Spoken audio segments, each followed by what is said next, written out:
Hello दोस्तों, स्वागत है आपका आज नए प्रैक्टिस सेट में, जिसके अंदर लगाएंगे रीजनिंग के बढ़िया इंपॉर्टेंट क्वेश्चन जो कि पीवाईक्यूज भी हैं कुछ इसके अंदर, और जो कि मोस्ट एक्सपेक्टेड क्वेश्चन है आने वाले एग्जाम्स के लिए।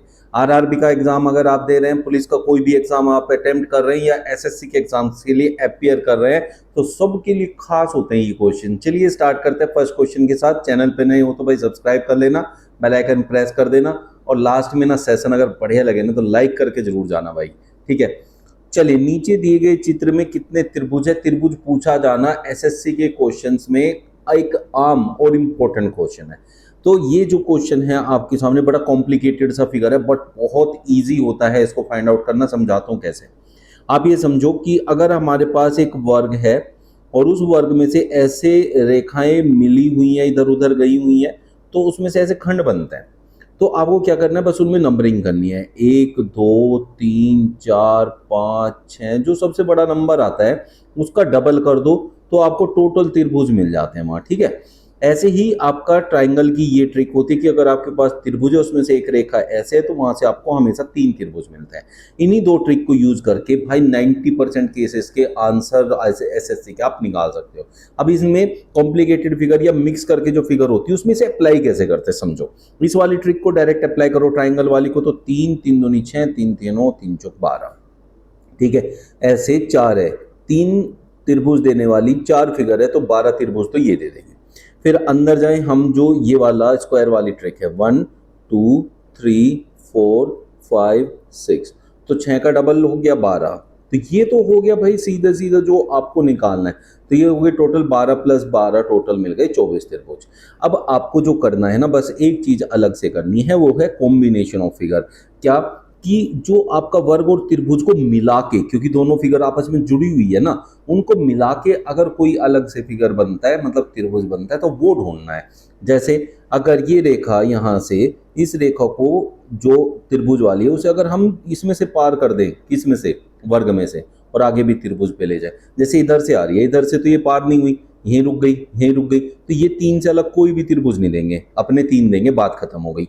लेकिन जब ऐसे क्रॉस हो जाती है किससे, वर्ग से, तब वो वहां कंबाइन करके फिगर देता है। और वो कंबाइन करने वाली फिगर देखो कौन सी होती है। एक तो ये ऊपर वाला त्रिभुज, एक इधर, वो नीचे 2, ऐसे 2 इधर मिलेंगे, एक ऊपर एक नीचे, तो 2 और 2 4, 4 त्रिभुज ये हो जाएंगे। तो 24 और 4 टोटल 28 त्रिभुज हमें यहाँ मिलेंगे, जो कि ऑप्शन सी में दे रखे। ये हमारा करेक्ट आंसर हो जाएगा। उम्मीद करता हूँ अच्छे से क्लियर हुआ होगा आप लोगों को। कोई भी डाउट है तो कमेंट करके पूछ सकते हैं।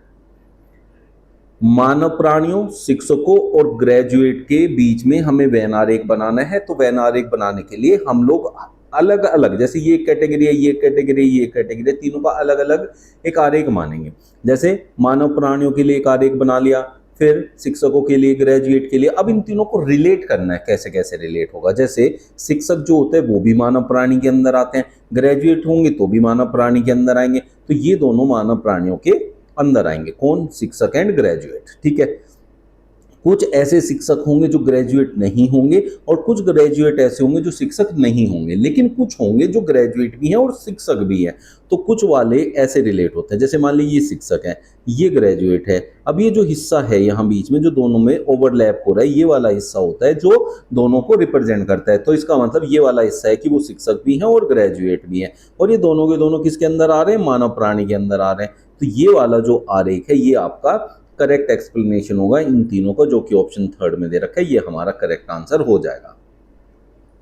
DCBA IHGF question mark SRQP कह रहा है निम्नलिखित श्रृंखला को ज्ञात करना है। मतलब आपका सीरीज का क्वेश्चन है, और सीरीज में आपको अल्फाबेट्स दे रखे हैं। तो जब भी आपको अल्फाबेट्स देगा तो उनकी प्लेस वैल्यू आपको लिख लेनी है। प्लेस वैल्यू का मतलब होता है कि जो भी अक्षर है वो अक्षर अंग्रेजी वर्णमाला में कितने नंबर पे आता है। जैसे A 1 पे आता है, B 2 पे, C तीसरे नंबर पे, तो ऐसे उसका नंबर पता करते हैं। तो D कितने पे होता है? 4 पे, है ना।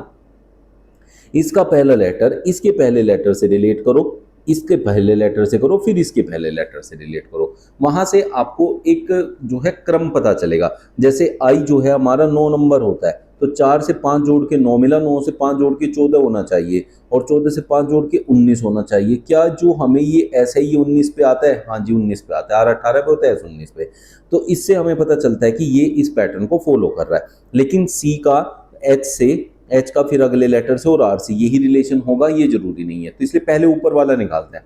अब हमें देखना है 14 नंबर, तो 14 नंबर पे हमारा जो होता है वो n होता है, ठीक है। तो n से स्टार्ट होगा हमारा क्वेश्चन। फिर देखें c हमारा 3 पे होता है, h हमारा 8 पे होता है, तो यहाँ कितने का अंतर है, 3 और 5 8, ऊपर भी 5 का ही था। अब आप बोलोगे आपने तो मना किया था, ऐसे नहीं, मैंने मना नहीं किया, मैंने कहा जरूरी नहीं है ऐसे ही हो, इनमें चेंज भी होता है। तो 8 और 5 13, 13 नंबर पे m होता है तो n के बाद m आएगा। अब हमने ना ये फाइंड आउट कर लिया। अब थर्ड वाले लेटर पे चलते हैं। थर्ड लेटर यहाँ b 2 नंबर पे है, यहाँ जी है जो कि 7 पे है, तो यहाँ भी 5 का ही अंतर है, 2 5 7 7 5 12। अब 12 पे जो है हमारा आपका होता है L, तो NML, ऐसे NML यहाँ भी दे रखा है, यहाँ भी दे रखा है, तो इन दोनों में से कोई एक आंसर होने वाला है, तो लास्ट वाला निकालना पड़ेगा। A 1 पे होता है, F 6 पे होता है, 1 और 5 6, 6 5 11। अब 11 वाला आएगा और 11 पे होता है K, तो हमारा आंसर हो जाएगा ऑप्शन सी, ये करेक्ट आंसर है। कथन और निष्कर्ष के क्वेश्चन जो भी आप बनाएंगे वो आपको वेन आर एक का यूज करके करना है, और वेन आर एक का एक छोटा सा हिंट आपको पिछले क्वेश्चन में मिला होगा, और वहां से आपको एक आइडिया मिला होगा कैसे हमें इन्हें यूज करना है। उसने कहा सभी अधिकारी गायक हैं, तो हम अगर अधिकारी की बात करें, भाई ये देखो, ये अगर अधिकारी है, ठीक है, तो ये सारे अधिकारी, ये अधिकारी है, सारे के सारे अधिकारी गायक हैं, ठीक है, तो ये गायक के अंदर आएंगे। अब मैं आप लोगों को इससे 3 आंसर सिखाऊंगा, ये समझना। जैसे उसने कहा सभी अधिकारी गायक हैं, एक तो यही हो गया, तो ये अंदर आएगा, अंदर से बाहर जब भी जाएंगे तो ये सभी में आएगा, सभी अधिकारी गायक है। और इसके साथ साथ हम कुछ अधिकारी गायक भी कह सकते हैं, अगर सभी है तो हम उसे कुछ से भी रिप्रेजेंट कर सकते हैं, कुछ अधिकारी गायक हैं।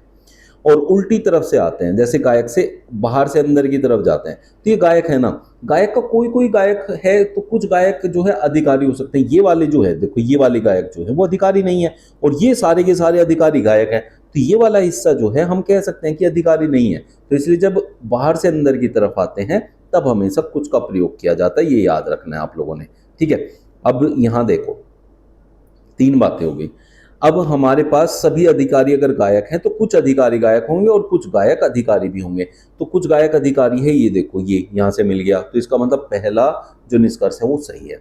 अब कह रहा कुछ गायक संगीतज्ञ है, यहां से सिर्फ एक और बनेगा, वो क्या है, कुछ गायक अगर संगीतज्ञ है तो कुछ संगीतज्ञ गायक होगा। कुछ वाला दोनों तरफ से अप्लाई होता है, फॉरवर्ड बैकवर्ड। तो अगर आगे की तरफ जा रहा है कुछ गायक संगीतज्ञ है, तो पीछे की तरफ कुछ संगीतज्ञ गायक हमेशा बनेगा। उसने कहा कोई गायक अधिकारी नहीं है, कोई गायक, भाई कुछ गायक तो अधिकारी है ना, अभी तो सिखाया मैंने आपको, तो इसलिए दूसरे वाला गलत है, केवल निष्कर्ष एक फॉलो करता है।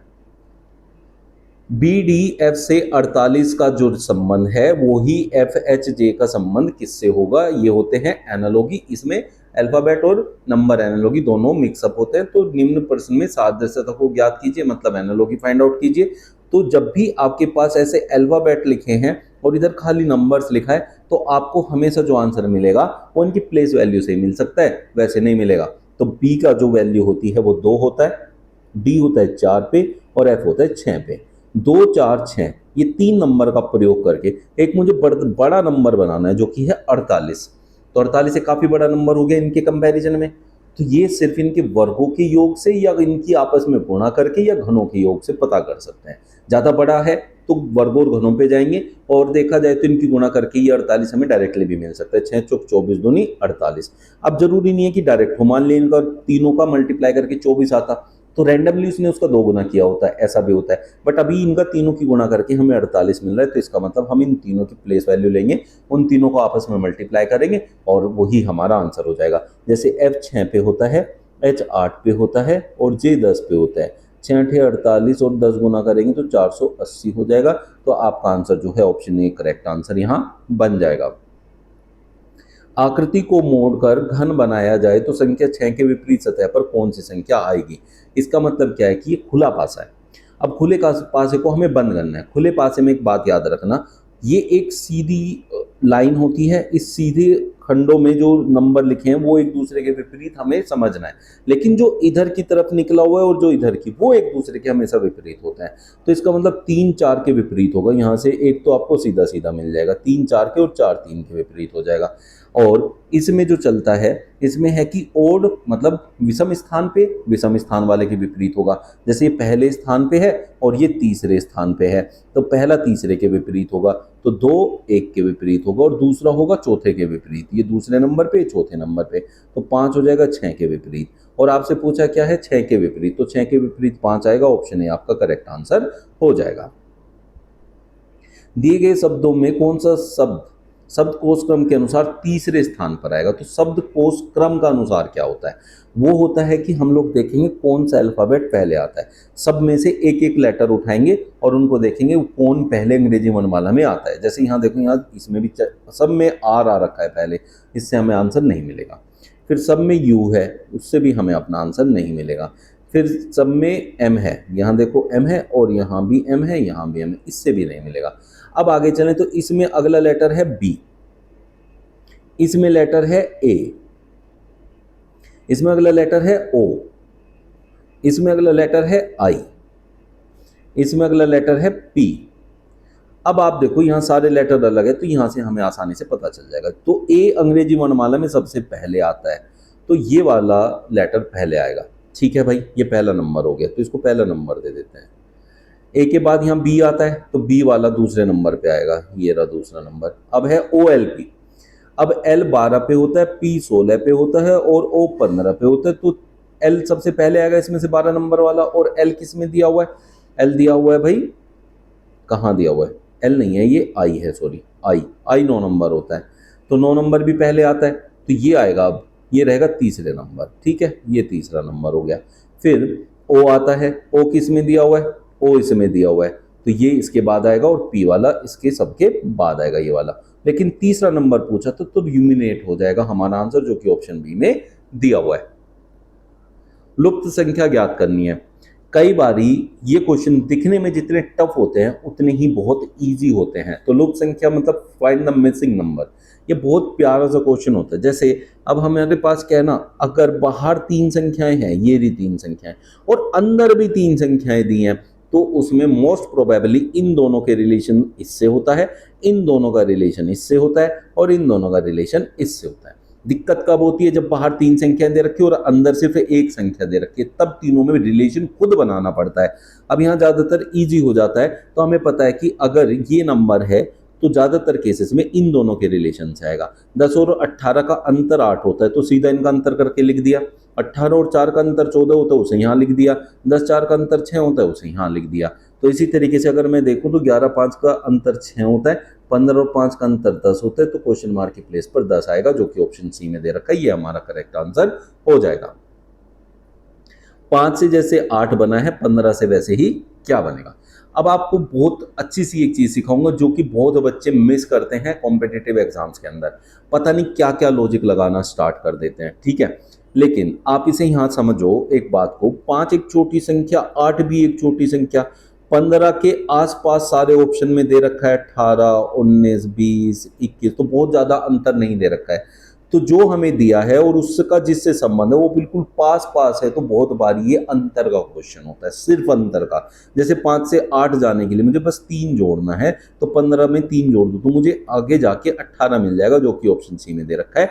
तो कई बार ना ऐसा सिंपल सा दिया होता है, तो इसके लिए जो सोचना है ना वो ये है कि अगर यहाँ दोनों में बहुत कम अंतर है, तो जो हमें वैल्यू दी है और जो रिलेशन पूछा है ऑप्शंस में वो बहुत छोटा सा हो, ऐसी अंतर हो, छोटा सी वैल्यू बन जाए।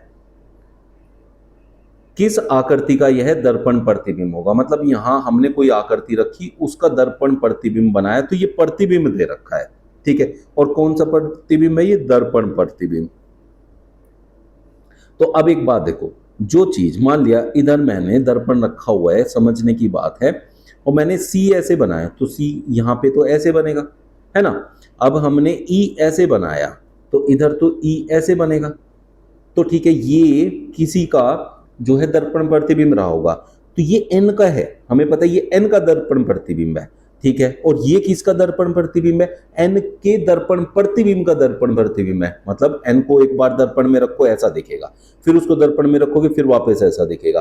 तो यहाँ ये पहले जो पहले है वो, मतलब क्वेश्चन जो होता है ना बच्चों, वो ध्यान देना है दर्पण प्रतिबिंब में, जहां से क्वेश्चन खत्म होता है आंसर वहां से शुरू होता है, और जहां से क्वेश्चन शुरू होता है वहां से आंसर खत्म होता है। तो इसका मतलब ये वैल्यू यहां रही होगी।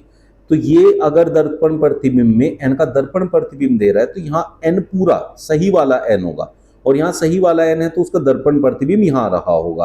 तो पहले क्या है, अब यहाँ आखिर में नॉर्मल n होगा, आखिर में नॉर्मल n, ये रहा ये रहा ये रहा, ये नहीं होगा क्योंकि ये दर्पण वाला है, ठीक है। और पहले वाले में हमारा रहा होगा नॉर्मल दर्पण प्रतिबिंब, ठीक है। यहाँ वाले में रहा होगा भाई आपका दर्पण प्रतिबिंब वाला, मतलब ऐसा दिखने वाला, ऐसा दिखने वाला। तो ऐसा दिखने वाला देखें कहाँ है हमारा, एक तो यहाँ है, इसी में दे रखा है, ठीक है। अब आपको समझ में आ गया होगा। ऐसे ही यहाँ n से खत्म हुआ होगा, z से शुरू हुआ होगा, तो इसलिए ये n से शुरू z से खत्म हुआ होगा। और ये दोनों देखो यहाँ z दे रखा है, ये z नॉर्मल है, ये z नॉर्मल है तो उसका इधर दर्पण प्रतिबिंब रहा होगा ऐसे, ये n नॉर्मल है तो इसका दर्पण प्रतिबिंब रहा होगा, इसलिए ऑप्शन बी हमारा करेक्ट आंसर हो जाएगा। उम्मीद करता हूँ समझ आया होगा। यदि प्लस का अर्थ गुणा, माइनस का अर्थ भाग, गुणा का अर्थ प्लस और भाग का अर्थ माइनस है, तो हमें ना एक इक्वेशन देता है ऐसे क्वेश्चन में, और इन इक्वेशन में हमें बोर्डमास रूल लगाना होता है। लेकिन बोर्डमास रूल इसमें पहले साइन बदलने के बाद अप्लाई होता है। जैसे यहाँ 23 है, 23 के बाद प्लस है, अब उसने कहा है कि प्लस को हम क्या लिख सकते हैं, गुणा, तो हम इसकी जगह यहाँ गुणा लिखेंगे, ठीक है। पहले इनके साइन बदलेंगे, फिर गुणा की जगह उसने क्या बोला है, गुणा का अर्थ प्लस, तो यहाँ प्लस लगाएंगे, फिर 14, फिर भाग की जगह देखो उसने क्या कहा है, भाग का अर्थ है माइनस, तो -9। अब बात समझते हैं, उसने कहा था माइनस का अर्थ भाग है, अब माइनस यहाँ कहीं क्वेश्चन में है नहीं, तो इसलिए भाग कहीं भी आएगा नहीं। तो अब जो हमारे पास बचा है उसको बोर्डमास रूल के अकॉर्डिंग देखें, हमारे पास 3 साइन है, एक गुणा है, एक प्लस है, एक माइनस है। बोर्डमास के हिसाब से सबसे पहले गुणा होने वाली है, फिर प्लस होगा, फिर माइनस होगा। तो पहले गुणा करो, 23 पंजे 115 होगा, ठीक है। फिर 14 में से 9 जाएगा, तो देखो माइनस भी कर सकते हो आप, पहले ये याद रखना है, आप प्लस कर लो पहले या माइनस कर लो, बोर्डमास रूल में ये हमें छूट होती है। लेकिन आप चाहो तो इसे प्लस कर सकते हो, कोई बात नहीं है, प्लस कर लो, ठीक है, और फिर माइनस कर देना। मैं इसलिए माइनस कर रहा था कि अभी हमने गुणा किया है, उसके साथ साथ यहाँ माइनस हो जाए तो एक स्टेप कम हो जाएगा, लेकिन आप कर सकते हो। 5 4 9, 1 1 2, 129 में से 9 हो जाएगा तो आपका 120 बनेगा। तो आप पूरा प्रॉपर उसी सीक्वेंस में यूज कर सकते हो जैसे दिया होता है। निम्नलिखित श्रृंखला को ज्ञात करना है, तो यहाँ भी एक सीरीज का क्वेश्चन है, और सीरीज के क्वेश्चन में यहाँ 7 है, तो फिर 11, 11 से 13, 13 से 17, तो छोटी छोटी वैल्यूज हैं। और जो आपकी सबसे बड़ी वैल्यू है जो सबसे लास्ट में आई है वो भी 25 है, तो बहुत ज़्यादा दूर नहीं गया है। जब बहुत ज़्यादा दूर हमारा आंसर नहीं जाता तो वहाँ छोटे छोटे अंतराल पे आपके आंसर दिए होते हैं, मतलब अंतर का क्वेश्चन होता है, वो भी छोटे छोटे। जैसे 7 से 11 जाने के लिए मुझे 4 का अंतर लगाना है, 11 से 13 जाने के लिए 2 का, 13 से 17 4 का। तो देखो ये रिपीट हुआ, 4 फिर 2 फिर 4 फिर 2 होना चाहिए अब हमारे हिसाब से। तो मैं यहाँ 2 करूँ तो 17 और 2 19 होता है, लेकिन इससे आगे चेक करना है कि 4 फॉलो हो रहा है या नहीं। 19 और 4 23, 23 और 2 25, तो यहाँ लगाया था +4 +2 +4 +2। इसे करते हुए जो हमें आंसर मिला है वो है 19, तो ऑप्शन है आपका करेक्ट आंसर हो जाएगा। कितने खिलाड़ी ऐसे हैं जो न तो शिक्षक है न ही गायक? तो हमें ना तो शिक्षक लेना ना ही गायक लेना, तो शिक्षक और गायक वाले को हम लोग यहाँ जो है ऐसे मार्क कर लेते हैं, तो ये वैल्यूज हमें नहीं लेनी, और हमें ये भी नहीं लेनी गायक वाली भी, तो ये भी ले लो। और जो बचा वो हमारा आंसर है, तो 12 बचा, 12 ही हमारा आंसर हो जाएगा। सिंपल सा, बस बात खत्म। ऐसे 1 सेकेंड के आंसर अंदर आप आंसर निकाल सकते हैं। यदि 3 दिसंबर 2010 को रविवार था तो 3 जनवरी 2011 को कौन सा दिन होगा? यहाँ 2010, यहाँ 2011 को देख के बच्चे डर जाते हैं, सोचते हैं अगली साल की बात कर रहे हैं। भाई है तो अंतर लेकिन एक ही महीने का ना, ये 3 दिसंबर है, ये 3 जनवरी है। जब आपका जो अंतर है तारीख में वो 1 या 1.5 या 2 महीने का होना, तब आपको सिंपल से एक काम करना है भाई, उस तरीके से करो। बाकी बहुत सारे तरीके हैं, लेकिन जो मैं कह रहा हूँ ना ये करो, ये बड़ा सिंपल होता है। देखो जैसे 3 तारीख को कोई दिन है, उसमें 7 जोड़ दो तो कितना आएगा? 10। तो हर 7 को जोड़ने पे जो आएगी ना तारीख, उस पे वही दिन आएगा जो 3 पे था। 3 पे जो दिन है वही 10 पे होगा, तो फिर इसमें 7 जोड़ो तो कितना होगा? 17। 17 पे वही दिन होगा। 17 में 7 जोड़ोगे तो क्या होगा? 24। 24 पे वही दिन होगा। 24 में 7 जोड़ोगे तो क्या आएगा? 31। तो 31 तारीख को भी वही दिन है। कौन सा दिन है? रविवार है, ठीक है। फिर 31 के बाद 1 आता है, 31 के बाद 1 तारीख आएगी रविवार से, वो हो जाएगा सोमवार, 2 को हो जाएगा मंगलवार, और 3 को हो जाएगा बुधवार। तो आसानी से निकाल सकते हैं, ऑप्शन डी आपका करेक्ट आंसर हो जाएगा। तो साथ साथ जोड़ के आपको जाना है, ज़्यादा दिमाग नहीं लगाना, ना ज़्यादा परेशान होना। दिनों को काउंट करके फिर उसे 7 से भाग करके जो रिमाइंडर आता है वो वाले तरीके से नहीं करना। अगर आपके पास महीने कम है, 2 महीने तक ये वाला अप्लाई कर सकते हैं। निम्नलिखित श्रृंखला के क्रमिक रूप को पूर्ण कीजिए। यहाँ मिसिंग नंबर होते हैं, उनको या अल्फ़ाबेट होंगे बीच में मिसिंग, उनको फाइंड करना है, लेकिन इसको करेंगे हमेशा ग्रुप बना के, जैसे 1 2 3 4 5 6 7 8 9 10 11 12। अब 12 जगह है हमारे पास, तो उनको बांट लो। कैसे बांटेंगे? 4 4 की जगह पे बांट दो, 1 2 3 4 1 2 3 4 1 2 3 4, ऐसे 4 4 के पेयर बना लो। अब आप देखो जहां सबसे ज्यादा अल्फाबेट दिए हो उसको उठा लो, जैसे यहाँ दिया 3 अल्फाबेट है, BAB, तो स्टार्टिंग में BA होना चाहिए, मतलब दूसरे नंबर पे A है, यहाँ देखो दूसरे नंबर पे A है, पहले पे B है तो यहाँ पहले पे B है, लास्ट में यहाँ B है तो यहाँ भी लास्ट में B है, तो इसका मतलब ये रिपीट वाला है, मतलब सब में जो सेम एक जैसे बनेंगे। एक जैसे बनने वालों को पकड़ो, ये जैसे यहाँ लास्ट में B है तो यहाँ भी लास्ट में B बना दो, यहाँ लास्ट में ऑलरेडी B है। फिर इसको देखो यहाँ A है सेकंड नंबर पे, तो यहाँ सब में A बना दो सेकंड नंबर पे। ये क्या बन गया? BAAB, तो यहाँ भी वही बनेगा BAAB, यहाँ भी वही बनेगा BAAB। तो आपने जो जो यूज किया वो आपका आंसर होता है। पहले आपने A लगाया, B लगाया, AB लगाया, A लगाया। अब ये देखो कहाँ पे दिया है, ABABA, ABABA ऑप्शन सी में दे रखा है, ये हमारा करेक्ट आंसर हो जाएगा। उत्तराभिमुख, अब ये उत्तराभिमुख हो या आपका पश्चिम हो, कोई भी दिशा दे रखी है उससे दिमाग में नहीं लगाना, इस लाइन को कभी नहीं पढ़ना, ये इससे आप कंफ्यूज होते हो। उत्तर की तरफ बैठाने कि पूरब की तरफ बैठाने, इसको नहीं यूज करते। सीधा बात करो, क्या पंक्ति में रितेश बाएं छोर से, अगर ये एक पंक्ति है, इधर आपका बायां छोर है, समझने की बात है। अब बाएं छोर से इधर से गिनते हुए मैं चलूंगा, बाएं छोर से 12वां है, मान लें यहाँ है, यहाँ कौन है? रितेश है। अब बात को समझना भाई, रितेश कौन से नंबर पे बैठा है? 12वें नंबर पे बैठा है, ठीक है। तो इसका मतलब इधर 11 लोग ऑलरेडी उसके इधर छूट गए हैं। सुधीर जो दाएं छोर से 22वां है, रितेश के दाएं चौथा है, रितेश ये ना, इसके दाएं चौथा है, इसका दायां इधर होगा, तो चौथा, पहला, दूसरा, तीसरा, चौथा, यहाँ कौन बैठा है? यहाँ बैठा है आपका सुधीर, ठीक है। तो यहाँ मैं सुधीर को बैठा दूं चौथा। तो अब इसे काउंटिंग भी कर लो, 12 से 13 14 15 16, तो ये इधर, इसके इधर इधर 15 लोग हैं, मतलब ये 16वें पे खुद बैठा है। लेकिन ये उधर की तरफ से अगर हम गिनते हैं तो 22वें नंबर पे है, इसका मतलब इधर उसने 21 लोगों को छोड़ा, और यहाँ तक उसके पास 16 लोग हैं खुद को मिला के, तो 16 ये और 21 उधर बैठे हैं, तो ये टोटल नंबर होता है 6 1 7 2 1 3 37। तो ये करके आप आसानी से अपना आंसर निकाल सकते हैं, हमेशा सही आएगा, कभी गलत नहीं होगा। वह चुनिए जो अन्य 3 से भिन्न है। समाचार पत्र, प्रेस, संस्करण, ये तीनों के तीनों हमें कहीं ना कहीं जानकारी देते हैं, किसी न किसी रूप में, किसी न किसी बात के बारे में अवगत कराते हैं, न्यूज देते हैं, है ना, एक तरीके से। और ऑडिशन होता है कि हम लोग अपनी परफॉर्मेंस दिखा के अपने आप को साबित करते हैं किसी एक पर्टिकुलर चीज के लिए, जैसे फिल्मों के लिए ऑडिशन देना कि भाई हाँ मैं रोल कर सकता हूँ, मैं एक्टिंग कर सकता हूँ, तो ये उन सबसे अलग हो गया, तो इसलिए ऑप्शन डी आपका करेक्ट आंसर हो जाएगा।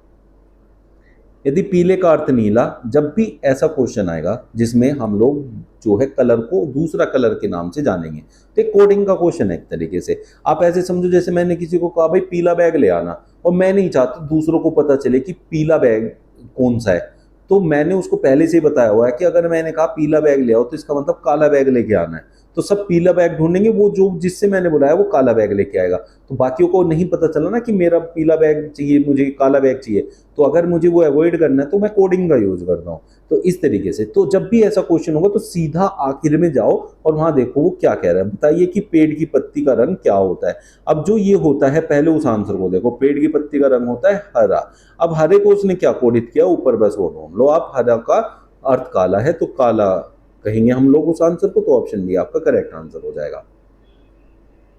अब देखो हमारे पास पूरा एक पेज था, उसको हमने अंदर की तरफ मोड़ दिया, तो जब मैं खोलूंगा तो बिल्कुल जो इधर छाप दोगे वही उधर दिख जाएगा, तो इस तरीके से होता है। फिर उसने क्या किया, इसको एक बार और अंदर मोड़ दिया।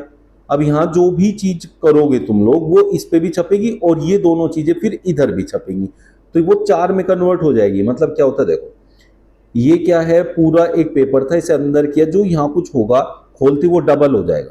फिर यहाँ जाएंगे तो क्या होगा, पहले इसका डबल इधर होगा और फिर इन दोनों का डबल इधर होगा, ऐसे होता है। ये होता है इसका तरीका निकालने का। अब जैसे उसने यहाँ एक ये छेद किया, तो जब मैं इसको वापस ऐसे खोलूंगा तो जो यहाँ है उसका डबल हो जाएगा, तो यहाँ आ जाएगा। और जब मैं इस पूरे पेपर को ऊपर की तरफ खोल के स्टार्टिंग जैसा बनाऊंगा तो इसका यहाँ और इसकी परछाई यहाँ छप जाएगी, तो ये चारों ऐसे बन जाएंगे, और ये चारों ऐसे हमें ऑप्शन ए में दे रखे हैं, ये हमारा करेक्ट आंसर हो जाएगा। ए का भाई है बी, देखो भाई ए का भाई है बी, तो बी है भाई, बी का पता चला हमें, ए का नहीं पता चला। ए भाई भी हो सकता है, बहन भी हो सकती है, तो उसको आप अपनी तरफ से मार्क नहीं करेंगे। ए का भाई बी जिसकी इकलौती बहन सी की माता है। अब बी की इकलौती बहन, उसने कहा जिसकी इकलौती बहन, कौन? बी, जिसकी इकलौती बहन, तो बी की इकलौती बहन यही होगी फिर तो ए। भाई ए का भाई है तो बी की बहन होगी, तो ये है ए। सी की माता है तो इसका मतलब ए की कोई बेटी या बेटा है जो कि सी है, उसकी ये माँ है भाई। लेकिन ये माँ किसकी है? सी की है। बी की तो ये बहन है। तो ग्राफ बना के करेंगे ऐसे क्वेश्चन हमेशा। यहां से जितना अभी तक बनाया उससे आप देखो कितना बढ़िया से आप समझ सकते हो। सी की माँ ए है, ए का भाई बी है, तो सी का मामा बी हो गया। यहां से इतना तो आपको समझ में आ गया, ठीक है। अब डी माँ की ओर से सी की नानी है।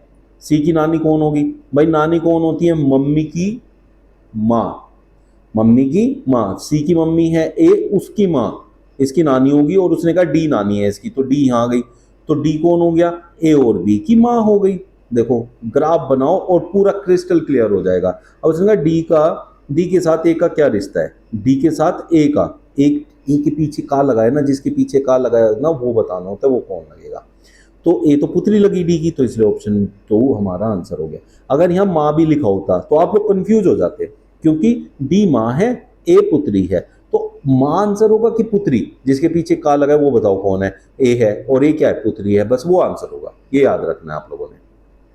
ये आप लोगों का होमवर्क है आज का, जो आपको करके कमेंट करना है कि इसका क्या आंसर आया। बाकी ऐसे बढ़िया प्रैक्टिस क्वेश्चन पाने के लिए हमारे चैनल को सब्सक्राइब कर सकते हैं। डेली हम लोग आपके लिए ये क्लासेस लेके आते हैं, और जो भी नए हैं भाई सब्सक्राइब कर लेना, बस मेरी यही छोटी सी रिक्वेस्ट। और ज़्यादा से ज़्यादा शेयर कर देना उन दोस्तों तक जो आपके एग्जाम्स की प्रिपेयर कर रहे हैं। चलिए मिलते हैं कल फिर नए प्रैक्टिस क्वेश्चन के साथ। Thank you.